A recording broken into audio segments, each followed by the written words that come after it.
Maggie's podcast, giving you so much more than medicine. Thanks for listening to this Maggie's podcast.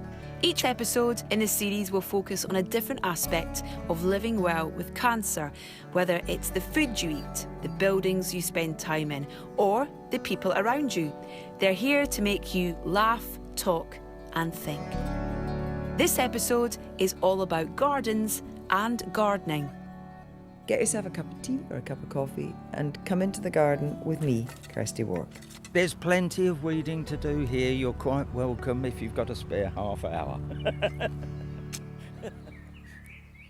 My first visit to Maggie's was a revelation. I know the garden probably at Glasgow Garden Naval best, but I do love the one in Edinburgh, Maggie's Centre. The Glasgow Garden Naval one, I don't know if they're beeches, but I'm not sure what they are actually.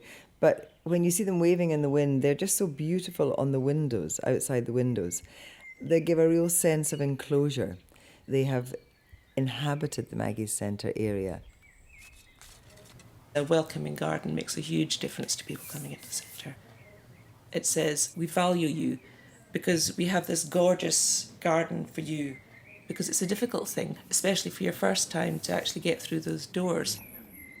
My name is Karen Lang, and I've been looking after the Maggie's Garden in Edinburgh for 3 years, and I also look after the one at Garden Naval.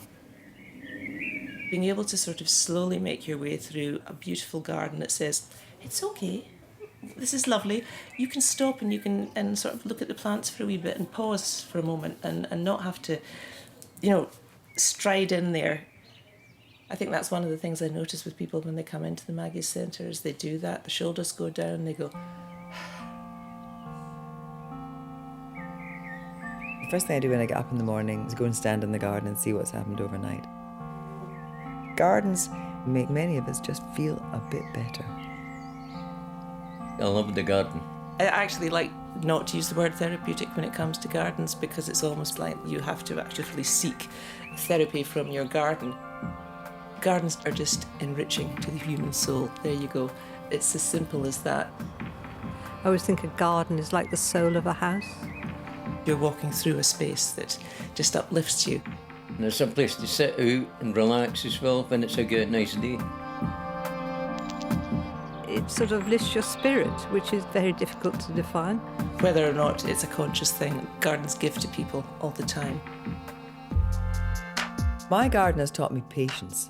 I am unfortunately rather an impatient person, but you cannot rush plants. There's nothing you can do. Of course you can put them in the greenhouse and bring them on, but by and large when you stand and look at your garden, you cannot hurry what's happening. It's a nice place to come before and after treatment to calm down. There's so many passionate and dedicated volunteers. Maggie's would be nothing without them. And it's actually in springtime that many of the gardening groups get back out and get dug in. We're in Maggie's Cancer Centre in Swansea. Always seen this place, but I've never actually known what it is. But now I do. Just nice to get away from the hospital. I'm Ross. I'm Steph. Hello. What the devil are you? Yes, I've been missing, haven't I? You've been missing me? They said you've been in Florida for 3 months. No, I'm going May. Can't get rid of me. Look as though you've been there and... That's garden. He's a fibber. He's a fibber. Let's see what Roger got. There's something rather special about volunteering in the garden. Roger runs the whole garden group. We meet once a week on Wednesday afternoon. New recruits. Are you all right, Caroline? Yes, I've not seen you since last year. Is it that long ago? Eh? Plant potatoes or also peas. Something nice and easy. Potatoes sound a bit of a backbreaker.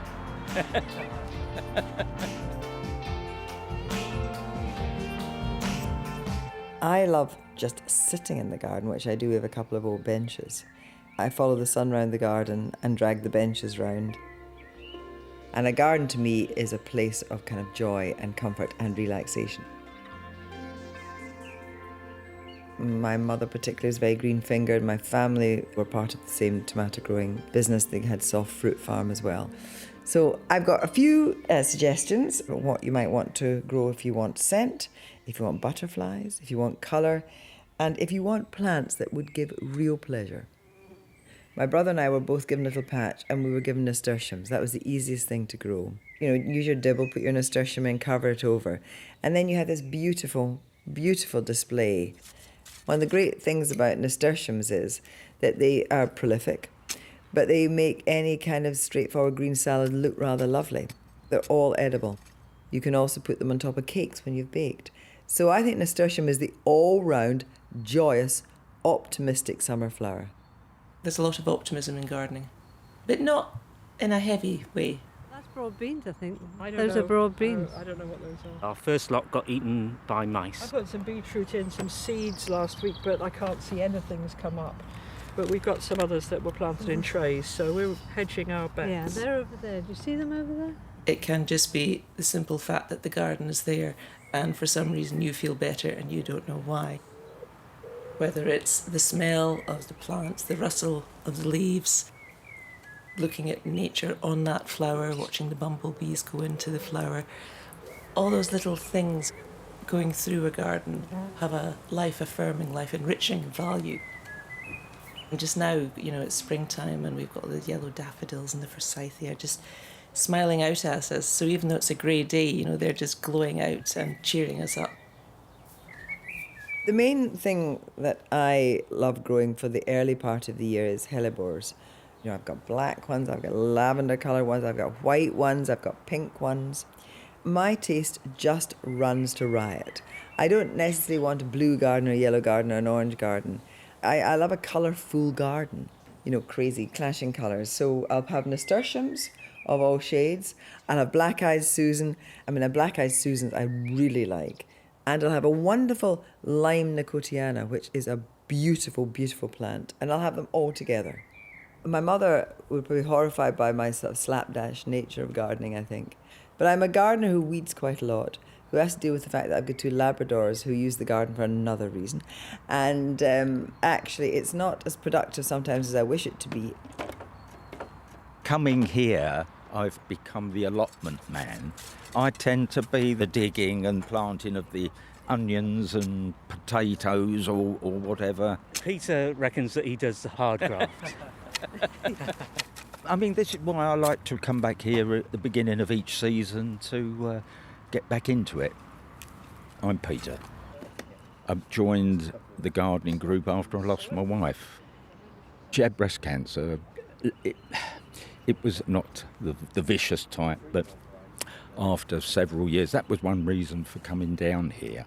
I took redundancy and we moved here 8 years ago, really to enjoy the time and being by the sea. And of course the gardening group, you're all in a similar situation. Roger. Before we start work, you might sit and have a cup of coffee and you're just chatting to someone who you've just said hello to. But you can get a lot of help, but you can also contribute to other people's problems. Right, what do you want to grow? Are you having these? No pressure. There is no pressure for anything. If you want to come in and say, I'm falling apart and my life is falling apart and I can't cope, you can say that. But if you just want to be somewhere where you know that people understand that and you never ever have to say that out loud, you can come here as well. You can be weeding and you're chatting to someone who's standing by the wheelbarrow. You're not actually looking them in the eye, but you can say, and what was your problem yesterday? That sort of thing. And you do carry on the conversation. You're more open, I think, with discussing life.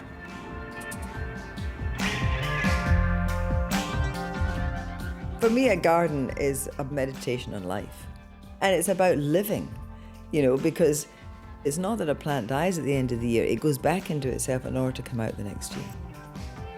Being in a garden, actively can connect us with something larger than ourselves. I think that's a very powerful experience. the dynamics of a day or a season, just watching the garden evolve particularly. I think time is a massive part of it because of how things change. I'm Lily Jenks, and my mother was Maggie Keswick, who started the Cancer Caring Centres with my father, Charles Jenks, as a place that could help deal with some of the issues that she found herself facing while having cancer treatment. Gardens are full of both life and death, and that can be quite reassuring when you're so aware of that yourself. Things feel so much more urgent and raw in some senses. And so the colour of a Japanese acer is super bright, you know. The smell of the daffodils and the first rain is wonderful. Her idea was to have a place for all kinds of support, network, a place apart from the hospital. Very much when Maggie herself got that diagnosis, she was given this horrible news and had to go and sit in a bleak, windowless corridor. I remember her telling me, why isn't there somewhere where I can just shut the door and scream, because that's what I really need to do, and then cry a lot, and then go back and face my family, because that's what people have to do. It's facing their young children and trying to put on a strong face for them, or facing their husband who's falling apart outside. What she wanted to give to everybody else was somewhere where they could go, where they could feel at home, but also where there were windows where they could look out and watch the birds and look at nature. And it's amazing how decompressing that is. It just happens. This garden, the garden at Maggie's, it's quite a nice refuge, really. And the building is beautiful, sort of a sheltered place. And in the summer, people sit out in the sun over there. There's a beautiful view across the bay. Really lovely. If nothing else, if she couldn't give them a garden, she wanted to give them a view. Even if it's just trees or clouds or bees. We've got the beach just right outside. So from the end all the way around is just Mumbles Bay. So even in the winter it's nice. They did the blueprints for the first Maggie Centre, which opened in Edinburgh after she died. But she died with the blueprints for the centres on her lap. What's the date today then? 13th. Is it the 13th? Yes. When the centre opened, it became so clear that this could be really helpful for other oncology units around the country eventually. And she didn't know that they would be so well enjoyed or well used. She didn't know they would be so successful and that there would be so many of them. She really thought this would be one centre just beyond the hospital oncology unit. I'm no slave to grass. No, I don't mean. Concrete it, be better. My name's John. I've had bowel cancer and I've got an ileostomy. I've had prostate cancer. I'm Kevin. Yeah, we met through Maggie's and we watched the birds. I mean, the birds are back and forth. Squirrels? I don't know whether there's a nuthatch. I've seen a few of them there, and they're not shy or anything, which is unusual for them. They come to see all the people in Maggie's, I suppose. Did you see the timber boxes? Boxes with plants in.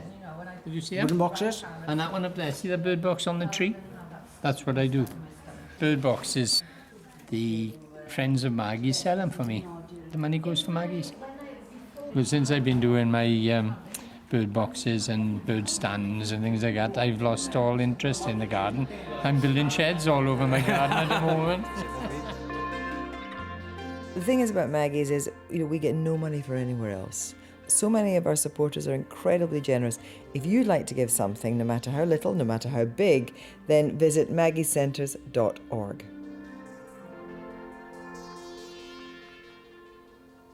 My mother was very interested in the intimacy you get in gardens. Her book, The Chinese Garden, I took that book with me travelling around Suzhou and Hangzhou. Those are really wonderful places when you can get there and they're not completely overrun. They pack a punch in a very small space. They're very rich and complex in tiny courtyards. If you have a small space, you want to make it seem bigger, put a wall in the middle of it and put a window in the wall, and then you see across the wall, and then it looks, oh, there's another space beyond. Never allow the viewer to see the edge, the definitive edge of something. Boundaries and edges are always smudged with rocks or planting or cloud-like billowing rock forms, just amplifying the experience in a very small space, bringing the whole of the universe into that small scale. So the ponds are representing the oceans, the rock formations represent the mountains. There is a much richer metaphor. Meandering paths are all over Chinese gardens, walking around edges, and to get to the pavilion in the distance you have to walk a very circuitous route rather than the straightforward answer.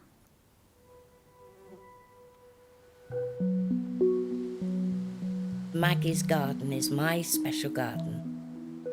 My first impression is the big tree, a most beautiful pine tree with a superb trunk. It gives me strength. My name is Ginny Ring. I had breast cancer in 1998 and felt that that was it. I'd said goodbye to cancer. In 2012, I had cancer in another breast, and an MRI on my back found that I had cancer in my spine and pelvis. But I'm living my life to the full. I can lose myself in the garden. I feel completely calm. Somehow every season the different flowers come up. It's just a joy to see how it blossoms. I do think about my cancer. I can't say that it takes me completely away, but it just gives me... It's very funny, really. I can think about the cancer in a calm way, and it doesn't worry me. It's a funny sort of feeling. One of the things that gardening offers is a total distraction from other things around. So suddenly, without actively trying to, you remove yourself from your problems and issues of daily life. Pricking out we are. Yeah.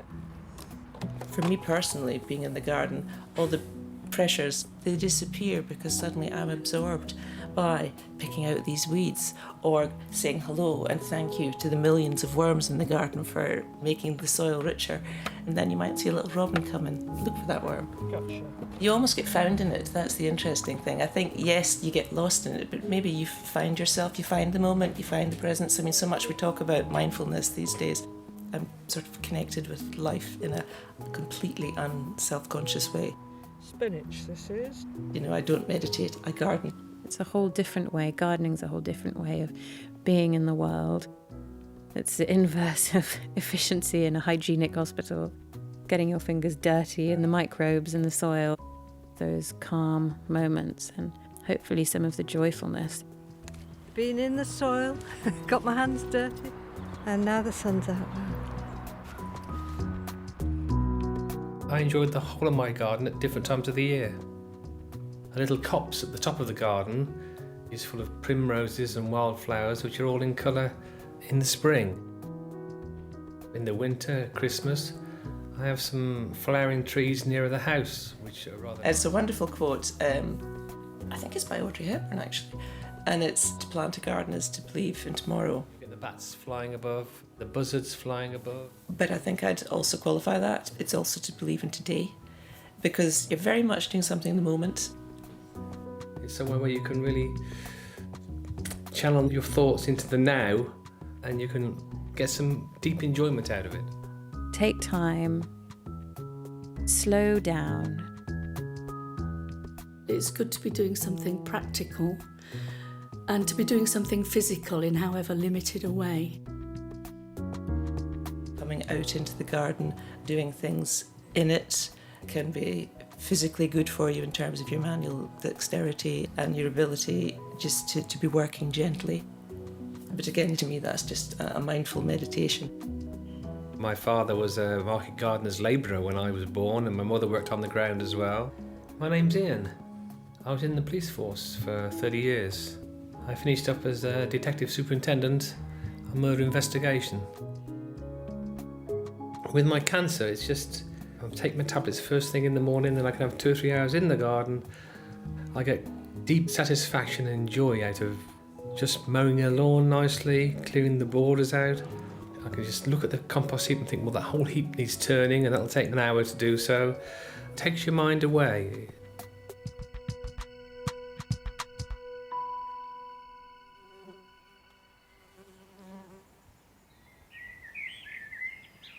My garden is very personal, and I am kind of shamed by the expertise of previous generations. In the Clyde Valley, my Aunt Anna used to have grapes, vines all over her greenhouse. I'm not a great edger, though I like an edge, but I can't find my edges right now. So either myself or my husband, we fly mow. And when I moved in there, when we moved as a family, it was completely overgrown. And what we did was we cut a lot of things back. We kept an ornamental quince, we kept beautiful dog roses in the back wall, and we kept a really rather lovely laurel tree. But the rest we pulled out, and I have now put in some beautiful old stones from the Brumalot, where the trams used to run along the Clyde. It's now where the cars are, but I'm old enough to remember when the trams did run along the Clyde. So it's a rather lovely memory to have that I have got part of that in my garden. When we first moved into the house, there was a horrible area of decking which had rat runs underneath it. So my partner ripped up the decking with a crowbar, and she made up a series of raised beds, not knowing in advance how useful it would be. My name's Maggie. Because of the myeloma and the treatment for the myeloma, my energy levels generally are very low. I can't walk very far. But because we've got raised beds with various different plantings, herbs and perennials and bulbs and so on, we're actually able now still to get out and do bits of work in the garden. It's not a whole afternoon at a time, it might be 5 or 10 minutes at a time now. But I can sit on a crate by a raised bed and do a bit of weeding for 5 or 10 minutes and then kick the crate along a bit and do a little bit more. It's still precious and valuable to be able to do that. And it's rewarding because you do a little bit of deadheading and tidying, you plant some bulbs, you look forward to seeing what happens, you get a shower of rain and you see the next group of buds coming out on the flowers, you see the next little geranium starting to shoot new leaves in the spring. And there's a reward from seeing that doesn't relate exactly to the time that you spend doing the work, because you might only spend a few minutes here and there, days and weeks later even, and you look back and think, oh, I can remember tidying that up, and it was worth the effort, it looks good. You feel you're really doing something, and that you don't feel that you need waiting on or looking after to do it. I think that's part of the thing. When you have a lot of fatigue, there's a terrible tendency for people to think that you need to be run round after a lot. And very often that's not the case. You need to be able to do your own thing, but very much in your own time. And I think that's something that gardening allows you to do. You can take your time with it, you can work at your own pace, and you can work independently, which I think is important. Some of the people that come to the garden when I'm gardening in the garden like to come in the garden and be with me when I'm gardening because they're actually quite keen gardeners themselves. And while going through treatment for cancer, their own garden becomes an enormous pressure. Another of the many things sort of crowding around them because physically they're not able to look after their own garden, but yet gardening is such an important part of who they are or what they do. So coming to somewhere where they can still enjoy conversation about gardening, not feel the pressure of all those jobs that they need to do that they actually can't do, and therefore that makes them have to confront the limitations of the situation they're in at that given time.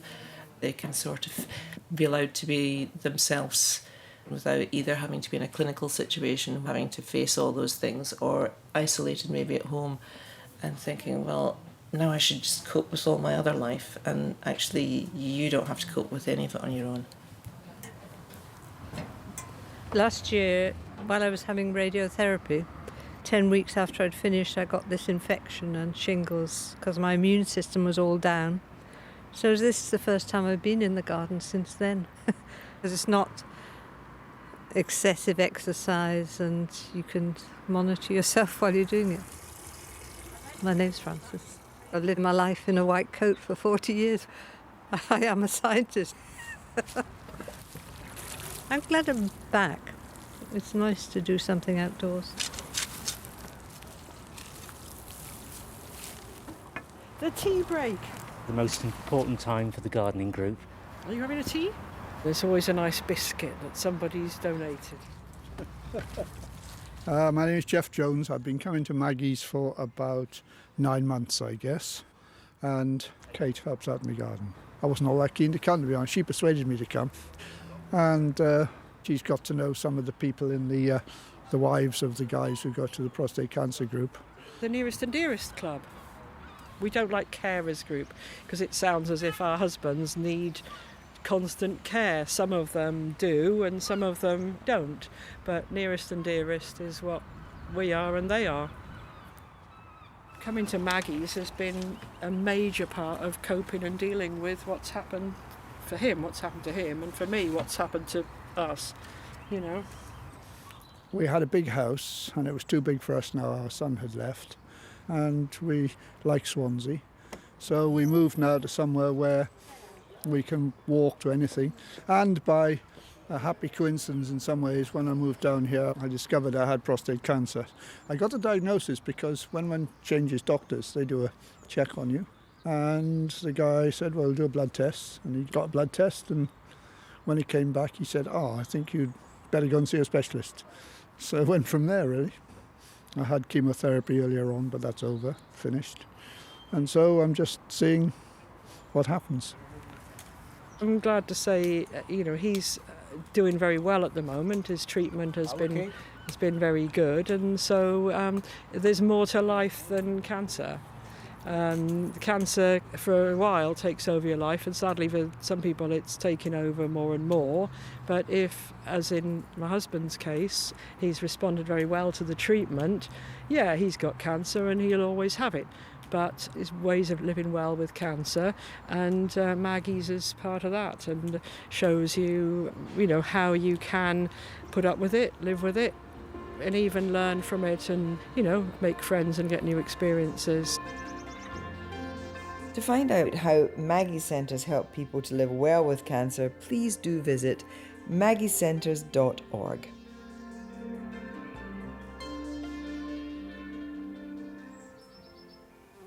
If you want plants that would give real pleasure, sweet peas are the main things to grow for scent. My mother used to grow sweet peas and always taught me that the more you cut, the more came. And old roses, I think they give the best perfume. My Aunt Anna used to have beautiful displays of roses. I used to be given a jam jar and I used to go round my Aunt Anna's garden picking up petals, all sorts of different, and jam them as hard as I could into the jam jar, then add water. And you just leave it for 2 or 3 days and you had this beautiful rose water that I used to put in my face. But you can't leave it for more than 2 or 3 days or it goes a bit mouldy. But actually it's lovely even for, sprinkling on ironing as well. And I've got lavender because I want to have bees. I put a buddleia in, which I actually don't think a buddleia is that attractive a tree, but it means I get butterflies. Otherwise, I wouldn't have a buddleia in the garden. And I love growing tomatoes, partly because my great-grandparents were tomato growers. Peas, I think.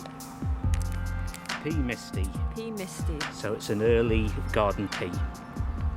I suppose the best time is when the produce is ready to pick and we can all enjoy it.